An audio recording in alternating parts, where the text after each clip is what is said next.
how we get on. That's how we get on Facebook, by the way. If you don't say it loud enough, we never make it. I know. All right, we're almost up there. There we go. And we're on, and let's do go to the cloud. All right. I think we got everything set up. And I want to welcome everybody to Sake Saturday. Woo!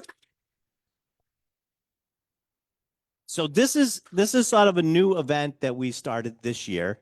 And the first part of it is, of course, this VIP tasting that you're going to do today, this afternoon. And then after this, we're going to have a walk around tasting of 6 sake tables that you can take your new knowledge that you're going to learn from Justin Chillington, who I heard has a license to chill. That's what I heard.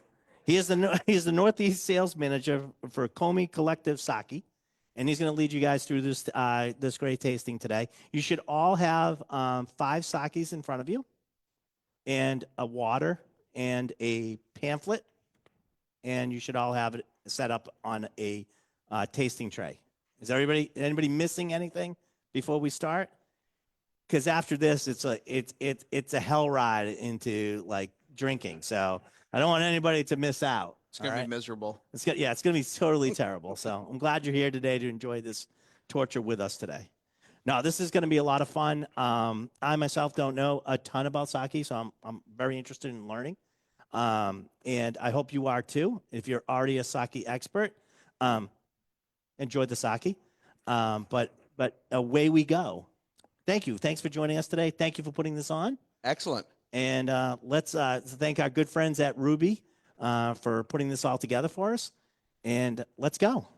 Excellent. Well, yeah, I want to start off by saying, again, thank you to Julia's and thank you to Ruby for putting this on. I think this is incredibly exciting that, we're in the busiest time of the year for alcohol sales, and we're doing a Saturday sake seminar. And it kind of speaks to what's going on in the world with sake right now. Sake is having quite a moment, and it's exciting to be a part of it. It's exciting to see the enthusiasm behind it. As my friend here mentioned, I'm Justin Chillington. I'm the Northeast Field Sales Manager for Vine Connections. Kome Collective is the sake side of Vine Connections. And I've been working in wine and spirits for about 5 years, working with sake directly for about 4 of those years. If you had asked me about 5 years ago if I liked sake, I probably would have told you no, and that I don't really know much about it. My experience with sake was, like a lot of folks, very limited to hot sake shots at the conveyor belt sushi spot, or having it squirted in my mouth at the hibachi restaurant. That's what John likes that. Yeah, John yeah, likes that. yeah. There's a time and place for everything. But what we're going to be tasting and focusing on here today are craft sakes that are of a higher level and a bit more prestige. So I wanted to start things off today by kind of getting a gauge of the room. How many folks here today, and don't be embarrassed to say it, would say that their knowledge of sake is very limited and that they're just curious to learn about sake? Amazing. I love to see it. I love to see it. How many folks would say they have a pretty solid baseline knowledge of sake, or feel like intermediate level to not? Yeah, I know you, and I know Marina. Hands down. I mean, the whole crew over there. It's got their hands. Oh yeah, me. Who could teach this class? So that's only Justin Chillington over here could teach this Listen, class. I'm still learning every day. I don't claim to be a sake expert. I'm a sake enthusiast, and I love to have sake. Every time I taste sake after a few days of not drinking it, there's this magic that happens where I just realize, wow, this is truly maybe my favorite thing to drink. So, as I mentioned, there's a lot going on in the world with sake. There's folks like Marina Giordano, who's in-house today, who puts on an amazing event called Sake Day East every year. It coincides with World Sake Day, which is the kickoff of the sake brewing season. Folks like Alyssa Di Pasquale in Boston, who has Koji Club, Boston's only dedicated sake bar. We have some alumni here today. Sake Steve shouts out. And there's just an enthusiasm behind it. Folks want to know what they're drinking. They want to know what's going into their bodies, and sake definitely aligns with that. So I think that there's a lot of factors playing into this new and exciting enthusiasm behind sake, so we're happy to be here. So I wanted to take a second today to talk a little bit about sake in general, where it comes from. how it's made, and some of the terminology before we jump into tasting these sakes, just so we get a little bit of a baseline knowledge going. So if you guys want to open up your pamphlets, your first page is going to be a map of Japan. Oh, that's And what it was. yeah. And one thing I want to note is that sake does not only come from Japan. We're actually going to have some representation of sake made right here in Massachusetts later today. But there are sake breweries in New York. There are sake breweries in Paris. I sell Parisian sake. It's wonderful. But a majority of it does come from Japan. And if you see here on this map is broken down into little highlighted blue areas. These are prefectures in Japan. Prefectures are kind of like states, and they bring different cultural, culinary, and sake traditions to Japan. Today we're going to be tasting some sakes from Kyoto. We're going to be tasting sake from Kagawa. We're going to be tasting sake from Shizuoka, as well as Shimane, and then back to Kyoto, which Kyoto is the historical heart of sake brewing. So moving on, I did want to. We featured a kind of a circular chart here of where different sakes from Kome Collective fall on the spectrum of how we break down different flavor profiles. So this in is like a sake. tasting wheel. It's a tasting wheel. Yep. You'll notice that two of the sakes that we're tasting are going to be in that fruity and floral. We're going to be tasting luxury sake today with the Soul of the Sensei. We have two specialty sakes, Dreamy Clouds, which is a Nagoya cloudy sake. We've also got Blossom of Peace. That's the cloudy one, by the way. That's right. Yep. And then we've got Blossom of Peace, which is an ume sake, a plum sake. Oh. So just a little bit of a breakdown. We'll have more of the sakes in addition to sakes from other importers and suppliers during the walk around tasting later. But just to give you an idea of the different flavor profiles that you can be looking for when you're tasting through these sakes. This is very general, but it gives you kind of a pathway to start looking at how to taste these sakes. So, I should mention, because we do have people following us on Facebook today, that after this seminar is over, we're going to have a 6-table walk around tasting. Yep. That should start about like I was going to say probably 2:15. Sure. So if you're out there watching this and oh my God, that sounded really cool, you can come down to Julio's. You still got time. You can still got time to get down here while we're doing this. So. I mentioned earlier that sake is kind of in line with the better for you idea of alcoholic beverages. So wanted to put together a little bit of information on that. Some reasons why we note that sake is naturally low in sugar. It's got less sugar than most other alcohol. It's low in tartaric acid. Tartaric acid is the acid in wine that can cause you a little bit of acid reflux. It also, over time can cause enamel erosion. I still love wine. I love my champagnes. I love my German Rieslings. Very high in tartaric acid. But when I want something that's a little bit more mellow, I always turn to sake. It is free of tannins and sulfites. Some people might attribute tannins and sulfites to different reactions they get from wine. The jury's still out on that. Histamines are another factor in that. Sake is naturally gluten-free, which is a big concern for a lot of folks. The unique formats of sake are cool, and that is sort of unique to sake. We have everything from 180 ml cups to 1.8 liter bottles. So you can do single-serve format, or you can do large bottles for a party.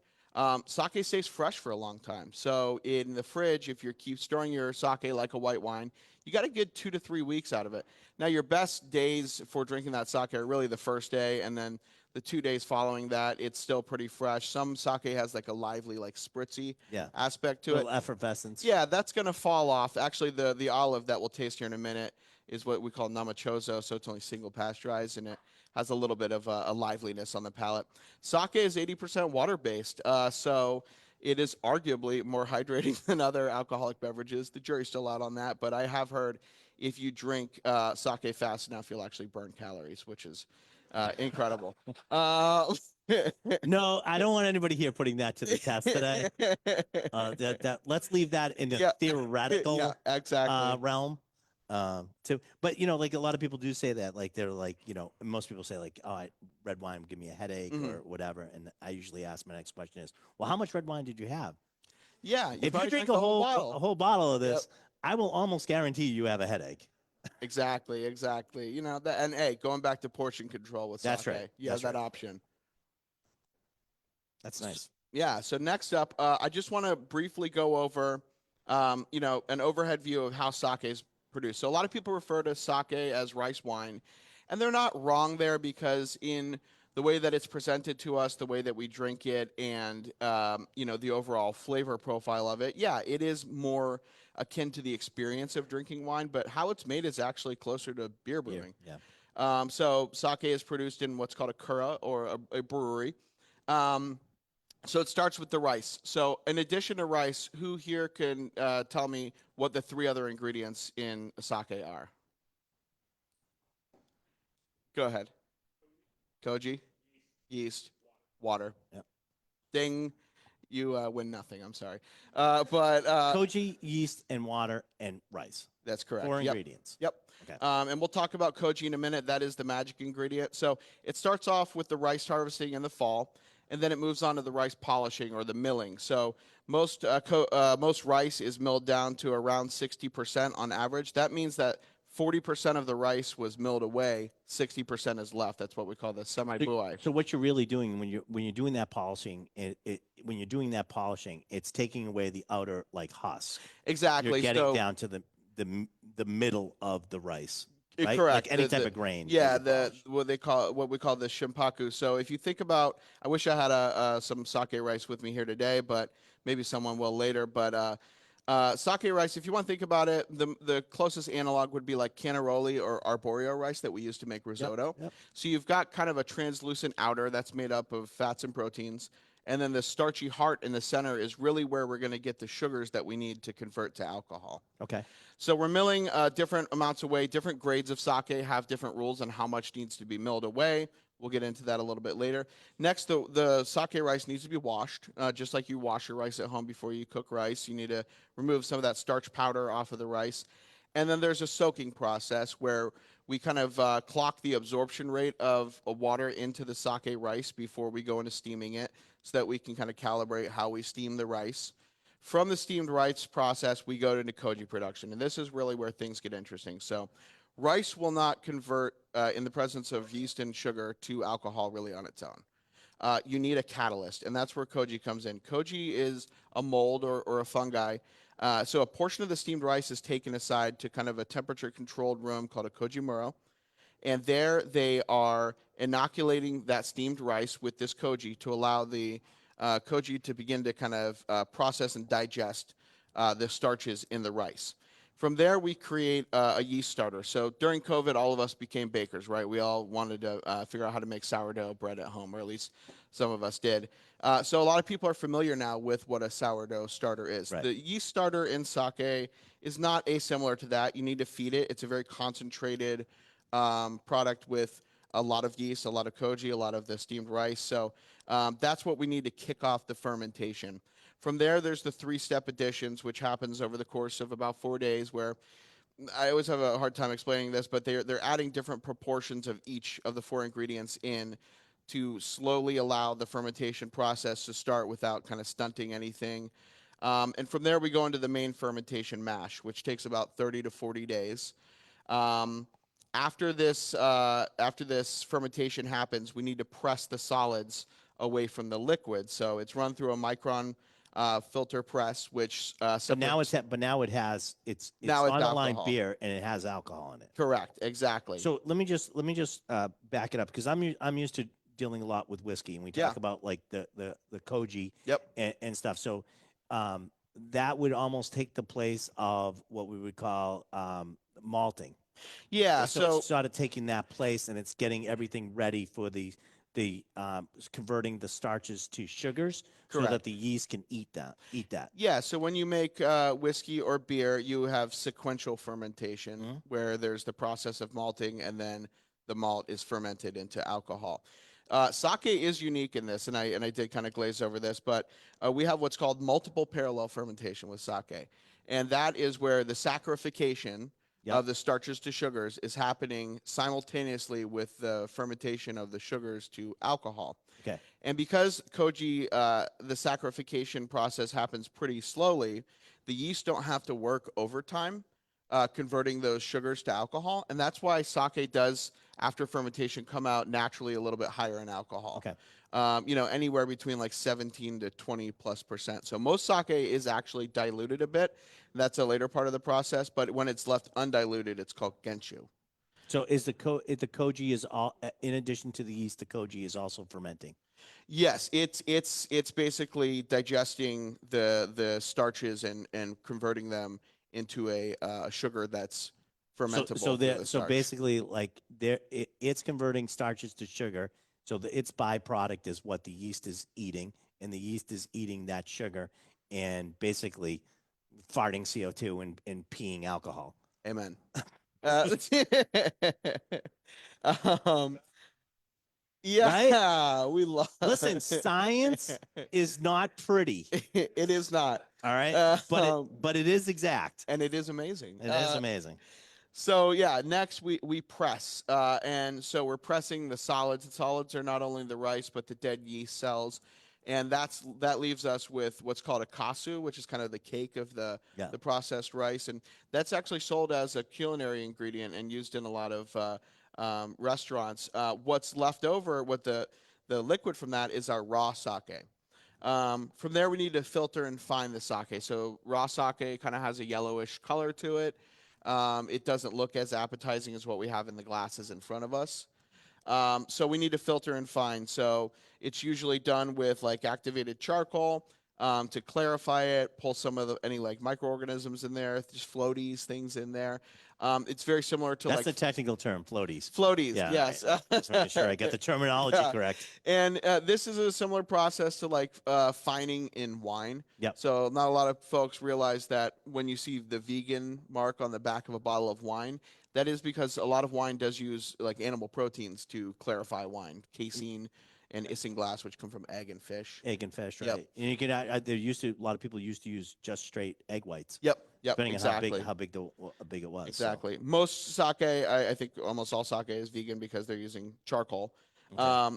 From there, dilution happens if they are going to dilute. Bring the ABV down. Bring the ABV down. Okay. Because we all like a strong beverage, but when the ethanol is too present on the nose and the palate, we don't get some more of the subtle aromas and textures and flavors on the palate. Okay. From there, we go to bottling. So that's pretty self-explanatory. The next part is where some decisions have to be made. So, well, actually, before bottling, some decisions have to be made as well. So some sake is tank pasteurized. Okay. Some sake is pasteurized only in bottle. Some is both, and some is none. And so when you hear about namazake, that's unpasteurized sake. That has to be handled cold from start to finish because it is not a shelf-stable product. Those typically come around the springtime. They're really delicious. They have a whole different set of flavor compounds going on in them. And when you bottle and then pasteurize, that's called namachozo. When you do a namachozo pasteurization, a lot of times you're left with a little bit more bright flavors and acids in the sake that produce sometimes some more fruity flavors. I really like namachozo style sakes for that style. The Kawatsuru olive that we'll taste here in a moment, that's namachozo and genshu. Although it's not noted as genshu on the bottle, it is an undiluted sake. And then from there, we go to maturation. So just like wine, we want to bottle rest the sake for a little while. Let it cool off, so let some of the more flavor characteristics develop in the bottle, and then it's packaged and shipped off all around the world. The key sake markets in the world are China, Japan, and the United States are three of the top sake markets. Yeah. Doing our part. Yeah, we are doing our part, right. and more so than ever. So let's keep it up. But we should also keep drinking lots of wine and spirits as well. Well, let me ask you a question, because when we get to this part and we have these in front of us, and I know this is just a sort of a microcosm of the sakis that we're going to taste today, but I did notice that we're not really even this bottle, it still has a frosting on it. Mm-hmm. Are most done in green or dark glass because of light? Yeah, it's just like wine or beer. You want to protect sake from UV. That definitely helps. Clear glass is pretty. That's clear glass has become a darling of a lot of like the natural wine movement because Right. they want to showcase the fun and unique colors of their wines. They're typically a little bit like bright. The reds are brighter and more clear than a lot of like our like heavier like Napa Right. reds and things like that. But in sake, for the most part, yeah, if you're doing a lighter color glass, it's smart to frost the bottle. But dark color glass, brown glass is always brown glass is the least pretty glass, right? But it is the best for all. For storage, shipping, Yeah, all that yeah, stuff, because exactly. and usually you're in a sealed case anyways, but you're not putting this up in the window and Right. looking at it and waiting a couple weeks before you drink Yeah. it Yeah, in the that's window, because why that's gonna break down. yeah, when you see those big bottles of champagne in the windows of wine and spirit stores, those are what are called dummy bottles, or they're empty. Someone drank them. Those are just for display because, Or somebody's stupid. yeah, One of those yeah. things. There's Only one answer, no but quicker way to kill a bottle than to throw it in a light exposed window. So I just wanted to take a second to go over, some of the key terminology on how one to speak. one more question. Yeah. I Oh, keep yeah. having to just disturb you. It's mostly stealth enclosure. So are you storing most of the time? Sake is not like wine where you're storing it outside. You're storing it like whiskey straight up. Yeah, so a lot of them are stealth enclosure. There's also pop tops, Okay. which are pretty unique to sake. It'll be like a foiled plastic with ridges that kind of seals. It creates an air seal in the Okay. bottle. Yeah. But storage is usually upright. Yeah. I mean, yeah, because you don't really want oxidation necessarily to happen, like you do with wine. That's why we store wine. If you're going to age your wine, that's why you store it on its side, is because over time, trace amounts of oxygen flow in through the cork and allow a little bit of controlled oxidation to Okay. happen. Yeah. Sorry, I'm new to this, so I No, want to make yeah, sure I'm talking about not at certain all, things. not at Thank all. you. Yes, sir. No, so all right, so yeah, that's something we're going to get into here in just a moment. Junmai is a classification of sake that means that it's pure rice sake, so it's rice, water, yeast, and koji.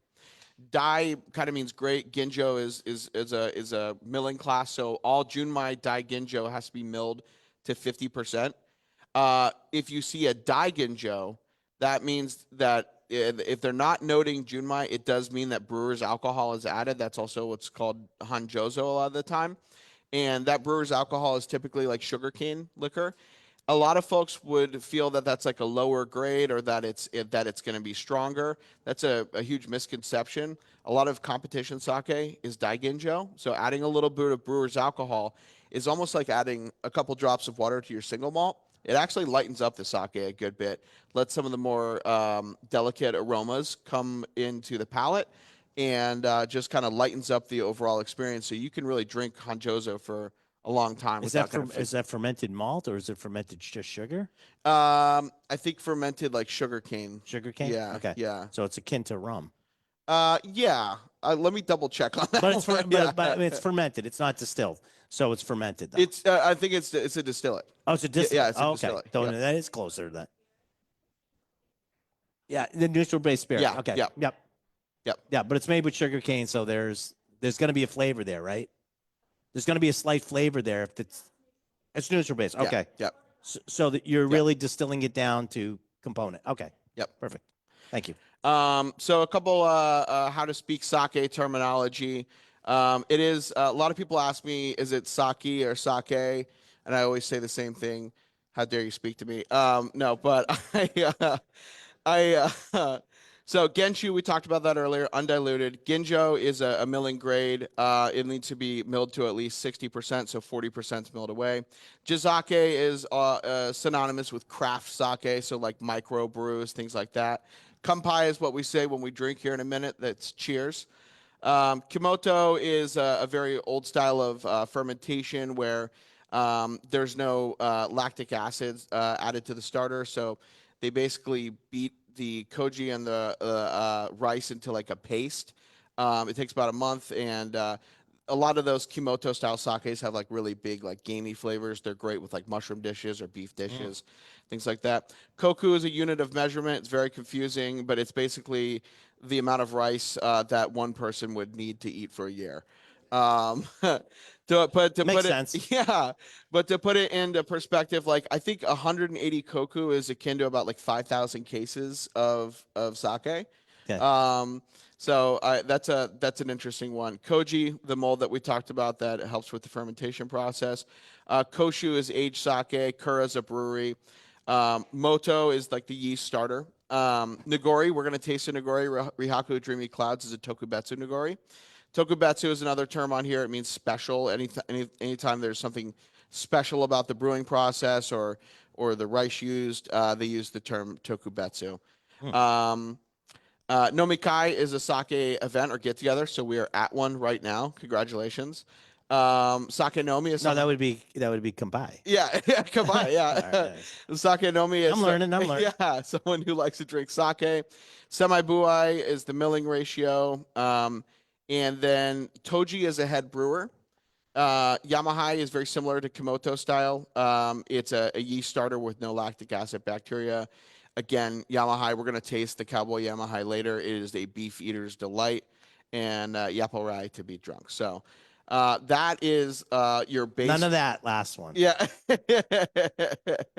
So that's like your baseline sake knowledge. So now on to the fun part. Let's drink some sake. All right. Yeah, they were supposed to wait. Yeah. If you already started, that's okay. We'll figure it out, right? Um, so we're gonna start out today by going to Kyoto and to Tozai. Tozai comes from Kitsakura Brewery, and as I mentioned earlier, Kyoto is the historical heart of sake brewing. And this is a junmai, and it's a great junmai to start with because it is very light and crisp and refreshing. Um, the Living Jewel is named after the colorful koi fish that a lot of Tozai bottles feature. And I think I mentioned Tozai means east meets west. So the idea of the Tozai brand and why Kitsakura began to produce it is to make sake more accessible to a wider audience. You know, we want folks to be drinking sake. Sake is intimidating. There's a lot of terminology. A lot of it's done in a language that we're not familiar with. And we want to lower that barrier to entry. The idea is not to make sake intimidating, it's to make it more fun and inviting. So I think Tozai does an amazing job of that. So when we taste Living Jewel, this is going to be light, crisp. We're going to get a little bit of fruit here. This is brewed with Goyakumen Goku rice and a little bit of Gin Omi. Goyakumen Goku is known for producing like a little bit of like a nutty or banana bread type of tasting note. And you definitely pick that up on here. A little bit of rice sweetness. You'll notice a little bit of acid hit you back here in the palate. That little kind of tart yogurt acidity to it. That's really, really nice. And that's part of what makes sake so great for food pairing. And that's something that I always want to push forward is the idea of pairing sake with non-Japanese food. I think that sake is an amazing cheese pairing. Sake with pizza is incredible. There is a whole myriad sake with steak with like the Yamahais and Komotos. Beautiful steak pairings. So I think that there's a myriad of foods that we can be enjoying sake with that we don't really think about. Later, we're going to taste this Blossom of Peace, which is a plum sake. Plum sake with like a Stilton blue cheese is unbelievable because it has a port-like quality to it. Yeah, this is a nice like kind of sake to get your palate geared up for tasting through the rest of the lineup. It's a beautiful like takeout sushi night sake. It's just very light, fresh, inviting, and just very, very easy to drink. Even when just like you first taste that, you almost want to think you're drinking water. It's like, you know, you have like Fiji water or like one of those, even the water we have up here, the Icelandic. It's very good. You get. I hate to say it, it's wet. Yeah, but it's a wet in a textural type thing. There's a flavor to that.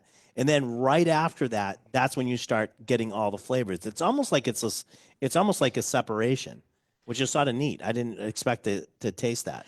Yeah, and you know, when we taste through these sakes and during the walk around tasting later, there's going to be all sorts of textures that you experience with different sakes, and that's attributed to the brewing process. Yeast selection in sake is huge. It plays into the texture of the sake and more so the kind of amino acids and esters that create the aromas and flavors that we taste. It can't be understated how important yeast is. So that kind of leads me in to the next sake, which is Kawatsuru Olive. And Kawatsuru Olive is maybe my favorite sake from my entire portfolio. It is the sake that I pour for folks when they say, "Oh, I don't like sake."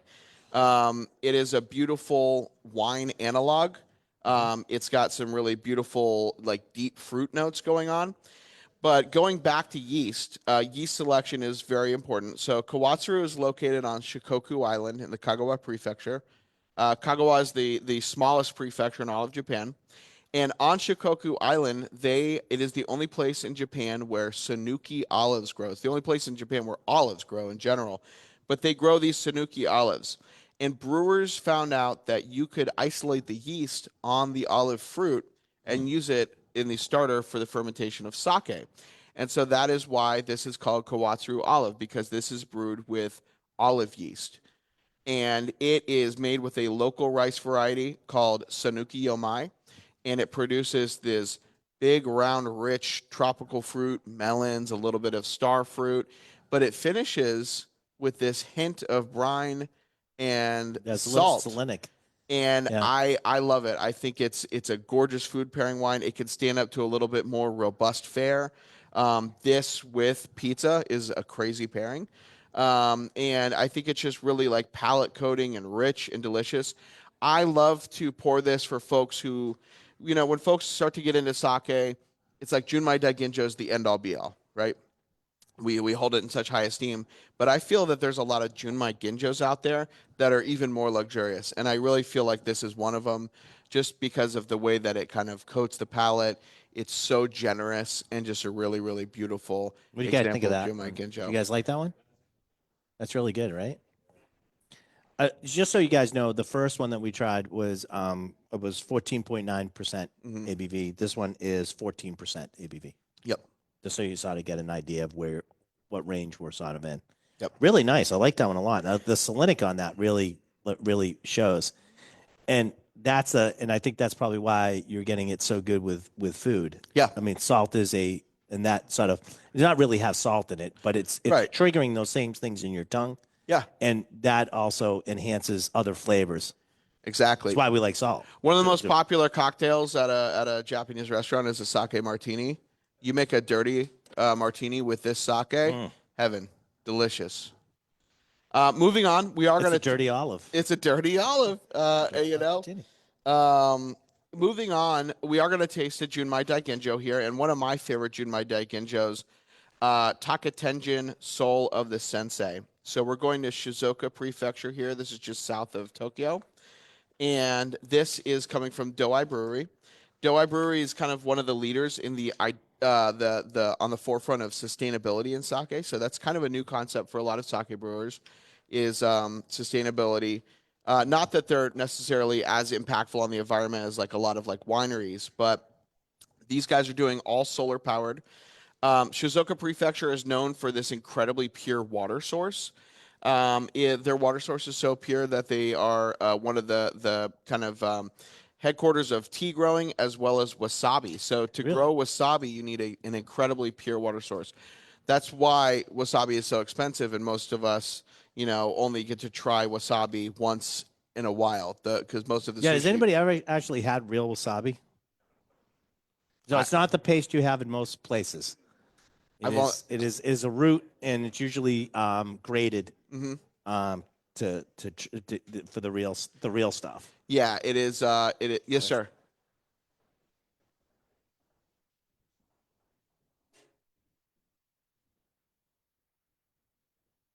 Okay, yeah, it is. It is Daiginjo for sure. Yep. Yeah. Thank you for pointing that out.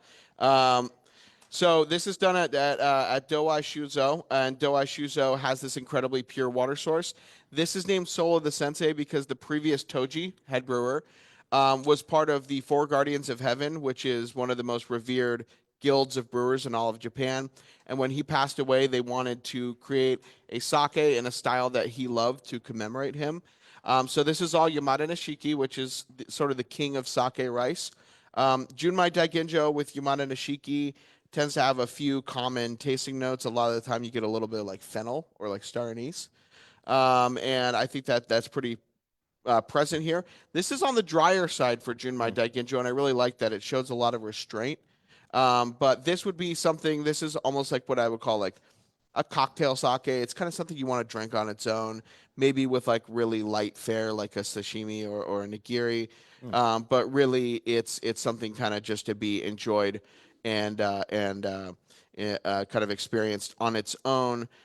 This is the most common yeast here is Shizuoka's own HD1, which originated at this brewery. And so they are kind of showcasing that yeast in this sake as well. Do they go through the point of cultivating their own yeast strains and keeping them at the Some at the do. at the Most sake breweries source their yeast from like sake brewing institutes. Okay. Or they may have a proprietary yeast strain, but for the most part, you are sourcing your yeast from like an institute. Yep. Okay, cool. Yep. Just so you guys know, it's this one is 16.5.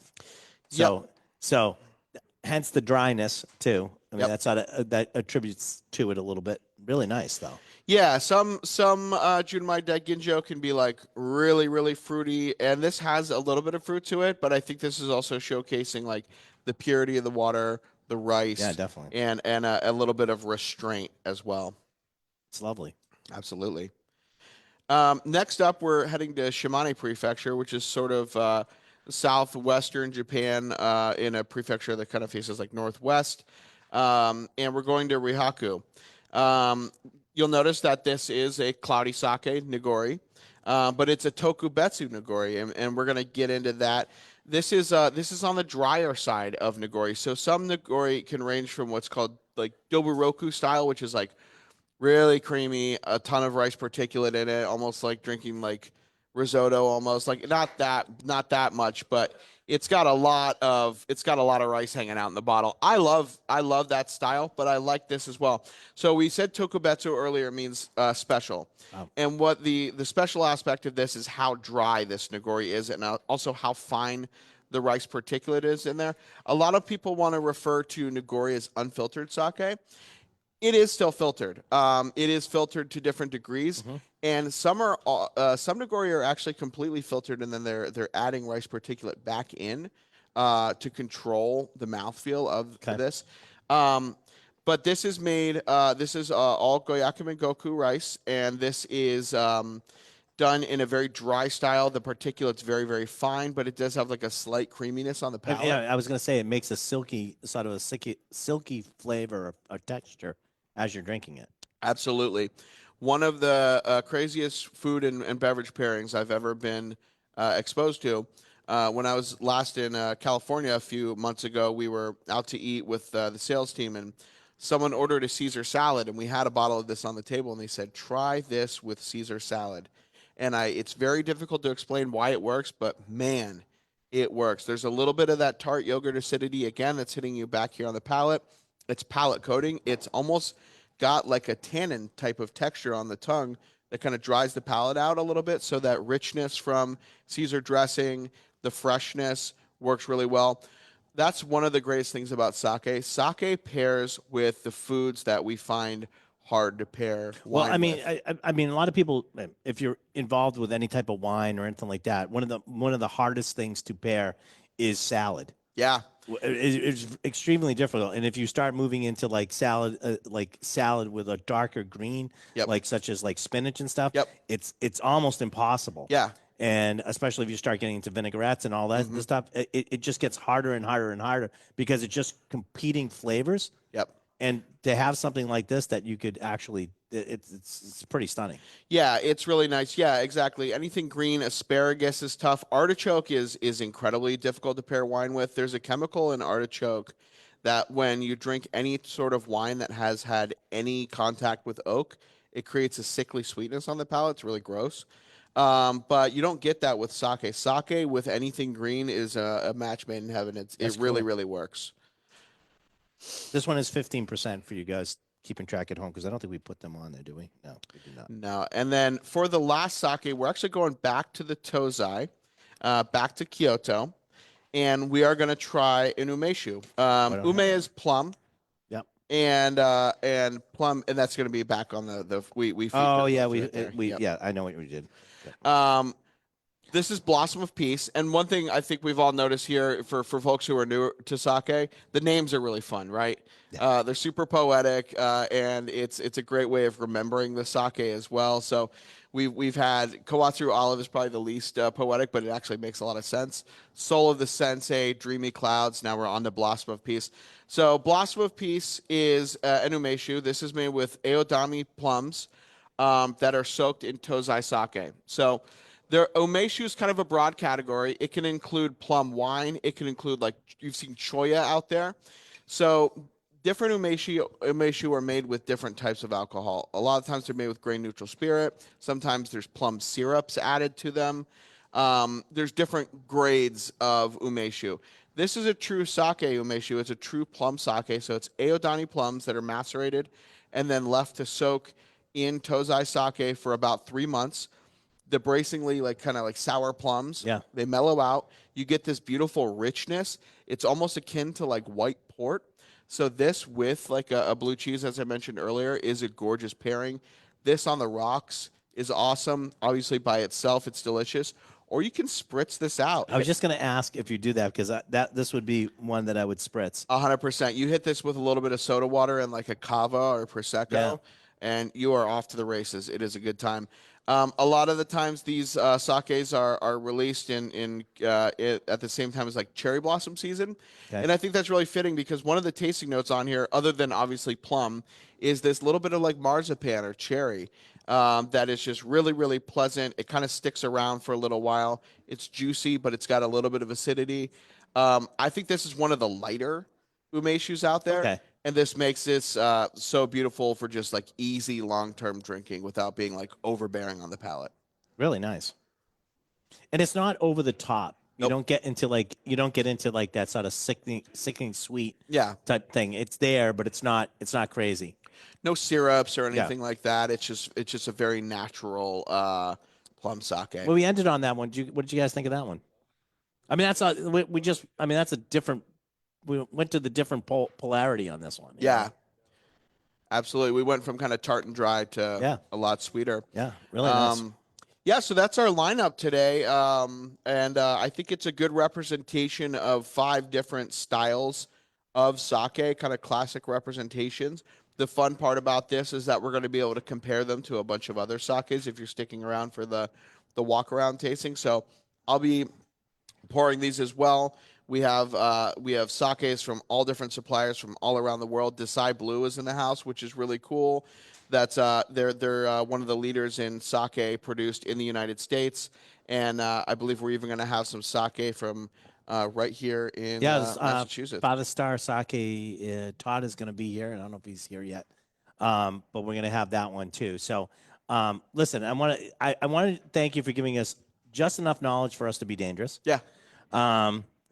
Justin, and this was actually really interesting, and I think it gave everybody sort of the background Yeah. so that they can now go out and explore sakis, Yeah. and not be so intimidated by them, and maybe not heat every sake up Yeah, yeah, yeah.